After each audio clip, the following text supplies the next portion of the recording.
अगर आप बेगूसराय से हैं तो दिल थाम कर बैठ जाइए, क्योंकि हम उस जगह खड़े हैं जहां आपको बेगूसराय के तमाम गणमान्य लोग देखने को मिल जाएंगे। पिछले वर्षों में नगर निगम में करोड़ों का घोटाला, करोड़ों का। उस समय हम नगर निगम में, क्योंकि मेयर थे उपेंद्र भाऊ, और हम उस समय नगर निगम में सशक्त अस्थायी समिति का, लेखा समिति के मेंबर थे। जनता अगर समझती है कि भ्रष्टाचार हो रहा है तो उसको सत्ता पे बैठाता कौन है? नगर निगम के रिनोवेशन में उसमें भी बहुत, उसमें भी गड़बड़ी हुई। बिजली वाला में, इस सब में आपको विजिलेंस जांच चल रही है। सर मेरे पास पूरा खतिहान है नगर निगम का, और पिछले 6 महीना से हम नगर निगम पर रिसर्च कर रहे हैं। आपकी जानकारी के लिए बता देते हैं, 150 करोड़ का सिर्फ विकास का काम हुआ है नगर निगम में, ठीक है। 250 करोड़ का सीवरेज का काम चल रहा है नगर निगम में, जो पिछले 2 साल से स्थगित था। और जब चुनावी मौसम बन गया तो शहर का हर एक प्रबुद्ध चौक चौराहा नाला खोद खोद के ये लोग बर्बाद किया हुआ है। उतना ही नहीं, सब मिला के सर कैलकुलेट कर देंगे ना सर, पिछला 6, 7, 8 साल का, तो लगभग 1200 करोड़ रुपया इन्वेस्ट हुआ है। जो खुद में ईमानदार होगा तभी हम उससे उम्मीद कर सकते हैं कि वो मेरे साथ भी ईमानदारी करेगा। तो हमको पुष्पा शर्मा में वो सारे गुण दिख रहे हैं। कैसे कैसे होगा? आप गद्दावर कार्यकर्ता हैं, शुरू से हैं, कुछ बोलिएगा ना जी, शुरू से हैं तो जनता देख रही है बेगूसराय। हम तो बार बार बेगूसराय के तमाम जनता से अपील कर रहे हैं कि हमारे प्रत्याशी पुष्पा शर्मा जी को क्रमांक संख्या 11 टाइपराइटिंग छाप पे जाति पार्टी से ऊपर उठ के अपने हित में आप इनको मतदान करें, क्योंकि सारी समस्याओं का सिर्फ एक समाधान है, ईमानदारी। और ईमानदारी को लेके आप चिंतन करें। आप महिला हैं, पुरुष हैं, युवा हैं, आप सोचें कि आपकी राशि किसके हाथ में सुरक्षित है। अब जाहिर सी बात है, नगर निगम चुनाव है तो किसी ना किसी प्रतिनिधि के पास होंगे, और प्रतिनिधि के अगल बगल में ढेर सारे लोग होंगे, अच्छे अच्छे लोग होंगे। तब अच्छे लोग आपको बहुत कम दिखते हैं।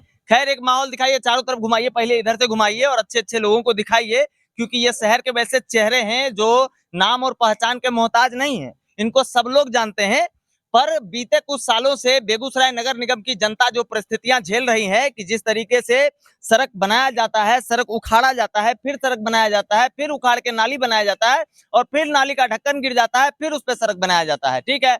ये उखाड़ो बनाओ वाली सिस्टम चल रही थी, और सरकार ने बीच में किया क्या, बोला कि भैया अब ऐसा है कि वार्ड कमिश्नर खरीद खरीद के आप मेयर नहीं बन पाइएगा, तो कितना बड़ा भी धन्ना सेठ रहिए, आपसे होना जाना कुछ है नहीं। इसीलिए सबको वोट जनता देगी, जनता भी उधर है, जनता को दिखाइए।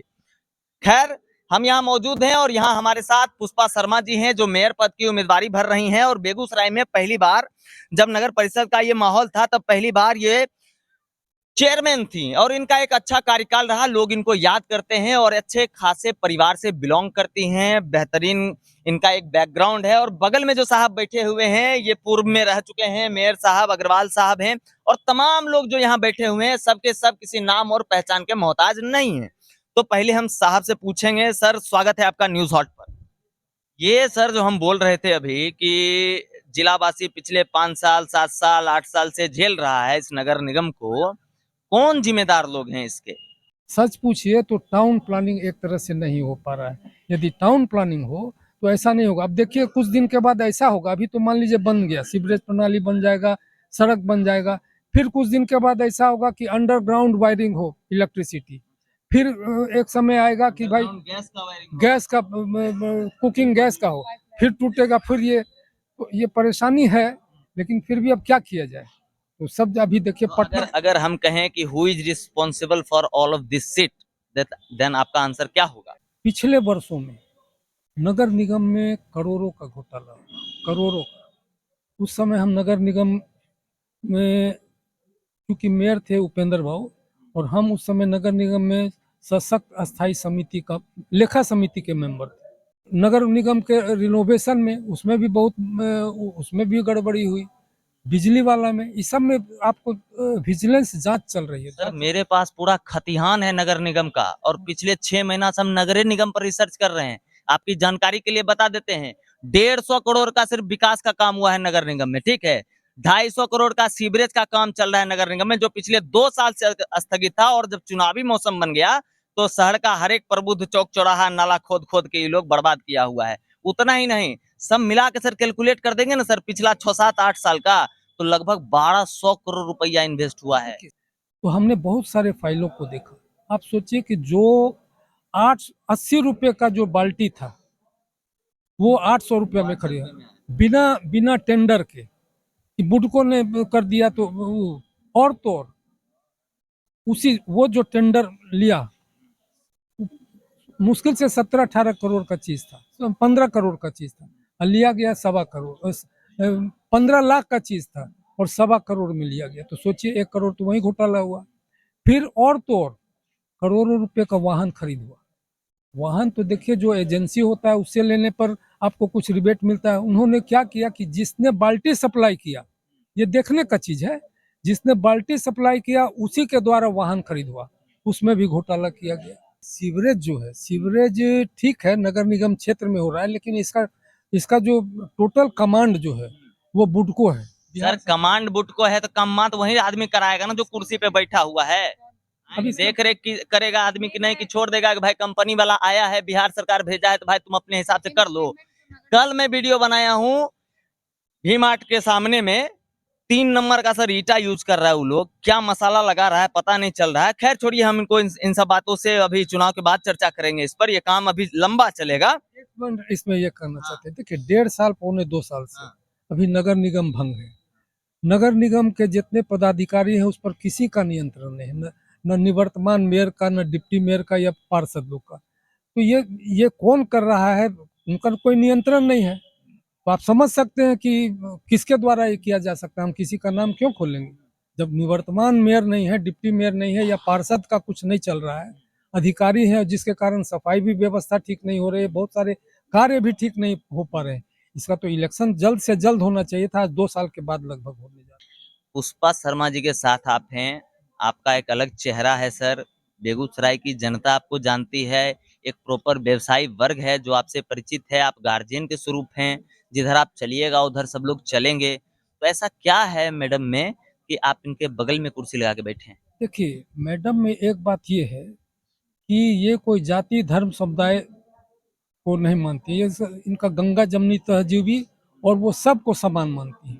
आप देखिए डॉक्टर राजेंद्र प्रसाद की मूर्ति को कुचक्र के द्वारा हर हर महादेव चौक से हटा दिया गया, लेकिन इनके प्रयास से फिर वहां पर आदमकद मूर्ति लगी कि जो देश का प्रथम देश राष्ट्रपति हो उसके साथ ये अपमान इनको बर्दाश्त नहीं हुआ, और उन्होंने बहुत प्रयास करके बोर्ड से पास कराया कि नहीं यहाँ पर फिर से लगना चाहिए, बोर्ड से पारित कराया और गवर्नर से उसका उद्घाटन कराया। तो ये क्या दिखाता है कि ये किसी जाति धर्म के साथ नहीं, ये सबके साथ है। हमारे जो बेगूसराय के दर्शक हैं उनको मैं बता दूं कि पुष्पा शर्मा इसलिए जानी जाती हैं और इसलिए मैं अपने मुंह से ये बोल रहा हूं क्योंकि इनका जो कार्यकाल रहा है, अभी भी जो बेगूसराय की पुरानी जनता है जो रेंटर नहीं है, जो बाहर से आके यहाँ पेट भात के लिए नहीं जीता है, वो आदमी इनको जानता है, ठीक है, क्योंकि इनका जो काम करने का स्टाइल था वो एक अलग स्टाइल था। चलिए हम और सबसे बात करेंगे। देखिए माहौल चुनावी है मैम, है ना, पर सरकार कहती है कि ये चुनावी फेरा नहीं है, पार्टी पॉलिटिक्स नहीं होना चाहिए, ठीक है, मगर कुछ लोग हैं शहर में जो पार्टी पॉलिटिक्स भी करते हैं, कोई भाजपा का है, कोई जदयू का है, कोई कांग्रेस का है, तो आप लोग पार्टी पॉलिटिक्स छोड़ के यहाँ काहे जुट गए हैं? पार्टी का जहाँ तक सवाल है, अगर इनको सिंबल मिला होता तो शायद मैं यहाँ नहीं आ पाती, लेकिन पार्टी बेसिस पे चुनाव नहीं हो रहा है और जितने उम्मीदवार हैं नज़र घुमा के हम देखे, हमको लगा कि ये सक्षम है नगर का विकास करने में, नगर को सुव्यवस्थित करने में, इसलिए मैं इनके साथ हूँ। इसीलिए साथ है ना? इसे आज के पहले मिली भी नहीं, सिर्फ मैंने नाम देखा और समर्थन दिया। सिर्फ नाम देख के समर्थन दे रहे हैं ना? समर्थन दिया। चलिए हमारे साथ एक और सर हैं, भाजपा के गद्दावर नेता हैं। सर क्या कहिएगा, माहौल में क्या लग रहा है आप लोगों को, नगर की जनता कैसे सोच रही है? देखिए नगर की जनता से तो अभी कुछ देर पहले हमने अपील भी किया कि जाति धर्म संप्रदाय पार्टी सबसे ऊपर उठ के निर्णय लीजिए। यह विषय किसी पार्टी का नहीं है, यह विषय किसी ये शहर के विकास का है, और शहर के विकास में निश्चित रूप से इनका 4 साल का जो पीछे का कार्यकाल हम लोगों ने देखा है, जो जेहन के अंदर है, वो सर्वश्रेष्ठ कार्य मिला। घोटाले पर हमारे आलोक बाबू ने, चूंकि ये भी मेयर रह चुके हैं, इसलिए इनको बहुत गहरी जानकारी है। इसीलिए तो सर घोटाला वाला मामला हम उन्हीं से पूछे। आज हम बड़े बुलंदी से कहते हैं कि हमारा 2 मेयर, ये तो चेयरमैन रही थी, आलोक बाबू का भी नाम हम भूल नहीं सकते। इनके भी कार्यकाल में किसी तरह का कोई भ्रष्टाचार, किसी तरह का दाग इस इंसान के ऊपर नहीं आ पाया। हमको वैसा ही इंसान आज भी चाहिए, जो खुद में ईमानदार होगा, तभी हम उससे उम्मीद कर सकते हैं कि वो मेरे साथ भी ईमानदारी करेगा। तो हमको पुष्पा शर्मा में वो सारे गुण दिख रहे हैं, इसलिए सारे पार्टी, यहाँ पार्टी का कोई सवाल ही नहीं है, पार्टी का कहीं गुंजाइश ही नहीं है। पार्टी का हम ठीक है, हम भी किसी दल से जुड़े हैं, हमारे उचित भाव है भी किसी विचारधारा से जुड़े हैं, और भी हमारे यहाँ जितने लोग हैं सब अलग अलग कहीं न कहीं विचारधारा से होंगे, लेकिन यहाँ आज एक प्लेटफॉर्म पर हम सारे लोग खड़े हैं। ये बड़े हर्ष की बात है कि हम सारे विचारधारा के लोग, हम एक मुद्दे पर एक साथ हैं कि हमको शहर का निर्माण करना है और सही निर्माण करना है, इसलिए पुष्पा शर्मा को हमको आगे लाना होगा।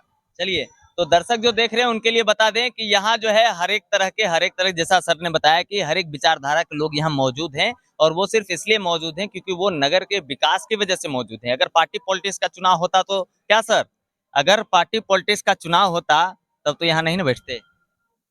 उम्मीद नहीं कि उम्मीद नहीं थी, मतलब लोगों मिल गया तो भैया जहाँ लोगों मिला वहाँ खड़ा रहेंगे। नेचुरल से जो भी, हम तो खास करके संगठन के प्रहरी रहे हैं, और संगठन के प्रहरी के रूप में तो संगठन हित को पहले देखा जाता है, और यहाँ पर जो हम लोग गए हैं व्यक्तित्व हित के लिए हैं, ईमानदारी के लिए हैं और स्वच्छ समाज के लिए। हम लोग का मूल उद्देश्य खास करके व्यवसायी होने के नाते व्यावसायिक सुरक्षा के लिए, व्यावसायिक हित के लिए और जनहित में हम लोग यहाँ पर खड़े हैं, और हम लोगों का समर्थन जो इसी वजह से माननीय के साथ है, माननीय पुष्पा शर्मा जी के साथ हम लोगों का इसी वजह से ये समर्थन है। आपने एक चीज और कहा था, जो बाजार की जो स्थिति है, जो घोटाले का आपने वर्णन किया था, अब भी निकलिए और सामने कॉलेज एट स्कूल है, बहुत बड़ा स्कूल है, हजारों बच्चे रोज आते जाते हैं, और वहाँ के रोड की स्थिति आप देख लीजिए। इसका सारा दारोमदार आलोक बाबू ने कहा 1.5-2 साल से ये चुनाव रिक्त है। जो भी हैं वहाँ के जो प्रभारी है उस नगर निगम में, जो भी 1.5-2 साल से पहले बेगूसराय सिंगापुर था क्या? नहीं, बेगूसराय सिंगापुर नहीं था बेगूसराय को। लेकिन एक चीज और आप सोच सकते हैं कि मान लीजिए किसी भी चीज का कंस्ट्रक्शन किया जाए तो उसमें कुछ न कुछ दिक्कत। अब मान लीजिए ये घर बना है, कभी तो नींव पड़ा होगा, कभी तो दीवार पड़ा होगा, कभी तो उसमें सीमेंट जोड़ा होगा, तो वो बदशक्ल। फिर वही चीजें तो यहाँ भी हो सकती हैं सर, कि बन रहा है तो वहां तो नींव पड़ेगा, वहां तो कीचड़ निकलेगा। लेकिन जो समय लग रहा है उस समय का दोषी कौन है? इतना समय नहीं लगना चाहिए। वो भ्रष्टाचार युक्त जो समय लग रहा है, जहां पर ये सब चीज का देन हो रहा है, उस चीज को रोकने की तमन्ना हम लोगों की है, और वो रुके। हमने देखा है जनाब, करीबन 2-2 किलोमीटर तक तार अगर डालना हो तो पाइप रखा हुआ है, एक मशीन रोबोट अंदर जाता है और वो पाइप मुश्किल से आधे घंटे में उस पार निकल जाता है, वो तार उस पार निकल जाता है। ऐसी चीजों को भी हमने देखा है। हमने देखा है कि फ्रंट पे सारे जगह दूब लगे हुए हैं और एक भी धूल कण कहीं नजर नहीं आता है। आज यहाँ का सेंसेक्स जो है 400 अंक को पार कर गया प्रदूषण का। धूल इतने सारे जगह पर पड़े हुए हैं, इसका कौन करेगा? इसे तो शुरू तो करना पड़ेगा। तो इनके हिसाब से है कि भ्रष्टाचार हो रहा है, जिस वजह से सब कुछ लेट लतीफ हो गया। बॉबी भैया हमारे साथ है, ऐसे कैसे होगा? आप गद्दावर कार्यकर्ता हैं, शुरू से हैं, कुछ बोलिएगा ना जी। शुरू से है तो जनता देख रही है बेगूसराय। हम तो बार बार बेगूसराय के तमाम जनता से अपील कर रहे हैं कि हमारे प्रत्याशी पुष्पा शर्मा जी को क्रमांक संख्या 11 टाइपराइटिंग छाप पे जाति पार्टी से ऊपर उठ के अपने हित में आप इनको मतदान करें, क्योंकि सारी समस्याओं का सिर्फ एक समाधान है, ईमानदारी। और ईमानदारी को लेके आप चिंतन करें। आप महिला हैं, पुरुष हैं, युवा हैं, आप सोचें कि आपकी राशि किसके हाथ में सुरक्षित है और मतदान करें। इससे पहले जितना राशि आ गया, गबन हो गया, उसका क्या? उसी के लिए, इसके लिए हम कहना चाहेंगे कि एक हमारे गांव का एक लड़का बार बार घर में आग लगा देता था, और घर वाले सब गांव वाले कहते थे छोड़ दे एकरा, अपने गांव के छे। लेकिन बाद में पता चला कि बार बार उसको माचिस देता कौन था। वो अगर भ्रष्टाचार हो रहा है, जनता अगर समझती है कि भ्रष्टाचार हो रहा है, तो उसको सत्ता पे बैठाता कौन है? ठीक है, हमारे साथ पुष्पा मैडम है। मैम, बहुत तरह के लोग आपके साथ जुड़ गए हैं, बहुत तरह के राजनीतिक लोग जुड़ गए हैं, हर एक विचारधारा के लोग आपसे जुड़े हुए हैं और बेगूसराय की जनता भी आपसे जुड़ी हुई है। क्या निवेदन कीजिएगा और तमाम जनता जनार्दन से कह दीजिए बस। बस मैं बेगूसराय की जनता को यही निवेदन करूंगी कि वो मुझे टाइपराइटर छाप पर 11 नंबर क्रमांक संख्या है, उस पर बटन दबा के भारी मतों से विजय बनाए। चलिए, तो मतदाता का वैल्यू भैया हिंदुस्तान में उतने रहता है जब तक वो अपना अमूल्य मत किसी को दे नहीं देता है। आप अपना मत दे दीजिएगा तो फिर आप फालतू आदमी हो जाइएगा, फिर आप एप्लीकेशन लिखा के आइए जनप्रतिनिधि के पास, अपने हिसाब से सोचिए। तो हमारे पास माइक है, हम प्रतिनिधि दिखाने आए थे, हम तो दिखा दिए, बाकी आप अपना समझिए आपको क्या करना है। लगातार बने रहिए द न्यूज़ हॉट के साथ। मैं हूं अविनाश भट्ट, फिर हाजिर होऊंगा आपकी सेवा में। नमस्कार।